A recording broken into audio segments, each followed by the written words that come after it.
Somewhere in your messages, there's probably a conversation that never ended. Not dramatically, not with a clear goodbye, just a final message, and then nothing. At first, it feels temporary. Maybe they're busy, maybe they'll respond later.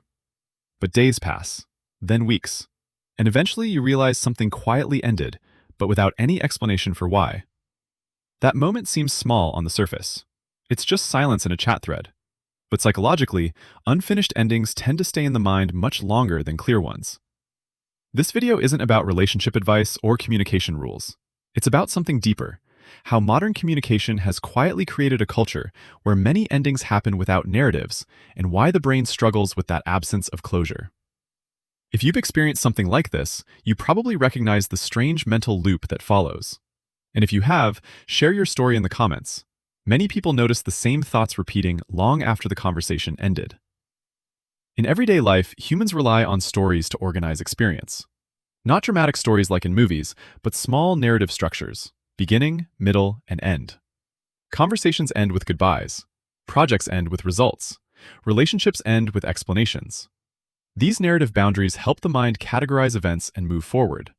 They give the brain a signal that the story is finished and that attention can move somewhere else. But when the ending disappears, the structure collapses. The brain keeps searching for missing information. Microsummary. When an ending lacks explanation, the mind often continues the story on its own. That search doesn't always look dramatic. Sometimes it's subtle and almost invisible. You might suddenly remember a sentence they said months ago and wonder if it meant something different. You might reopen the last conversation and reread it, scanning it for clues that weren't obvious at the time. The brain isn't trying to create drama, it's trying to restore coherence. Because humans naturally organize social experience through interpretation. And when interpretation is missing, the mind keeps generating possibilities, trying to assemble fragments into a complete picture that makes sense. Microexample 1.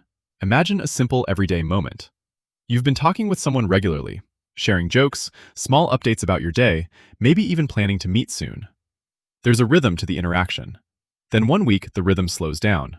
Messages become shorter. Replies arrive later. Eventually, the conversation simply stops. No argument, no explanation, just distance. For a while, the mind tries to place the ending somewhere logical. Maybe they got busy. Maybe something changed in their life. Maybe something you said landed the wrong way.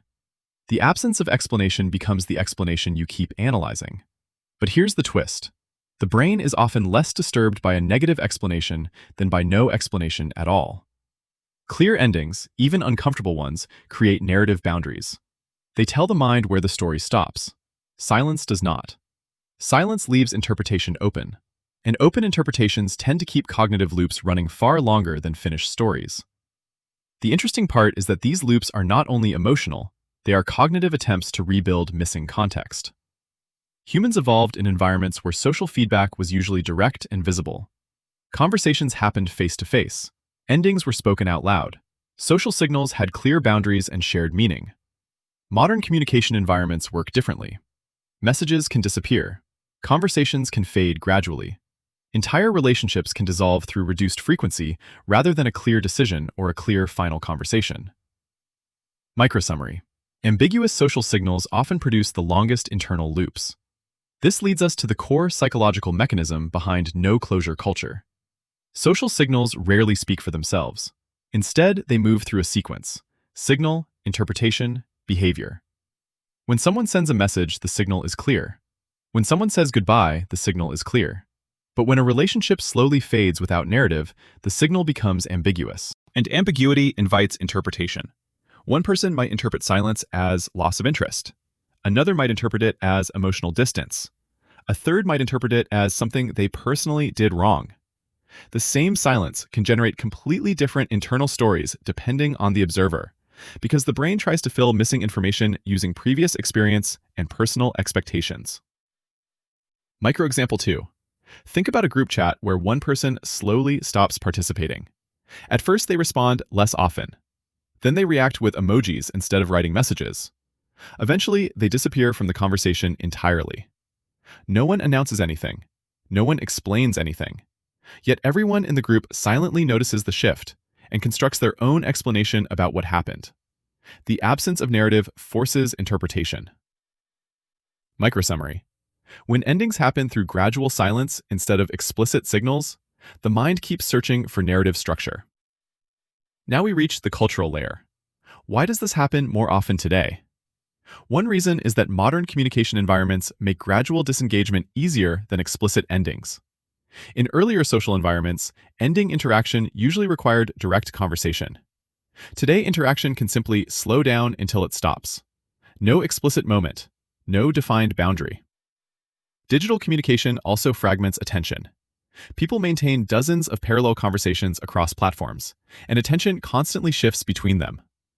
Some relationships fade not because of conflict, but because priorities quietly change or life becomes crowded with other interactions. From the outside, that fading still feels like an unfinished story. Another factor is the speed of digital life itself. When communication happens continuously throughout the day, interactions can dissolve almost unnoticed. One day, the conversation simply stops appearing in your notifications, and only later do you realize that something actually ended. But there's another layer to this cultural shift. Many modern social environments subtly reward avoidance of uncomfortable endings. Explaining distance requires starting an uncomfortable conversation. Silence feels easier in the short term. Yet while silence may feel less confrontational in the moment, it often transfers the interpretive work to the other person. Instead of a shared narrative, one side carries the cognitive loop alone. And over time, that loop begins asking deeper questions than simply what happened. Because relationships do something important for identity. They help define roles. Friend, partner, colleague, someone who mattered in a specific moment of life. When a relationship ends with a story, the identity question usually resolves with it. But when the story never arrives, a quieter question sometimes remains underneath everything else. What exactly was that connection? And who was I inside it? Key insight. What makes no-closure endings psychologically sticky isn't simply the loss of a person.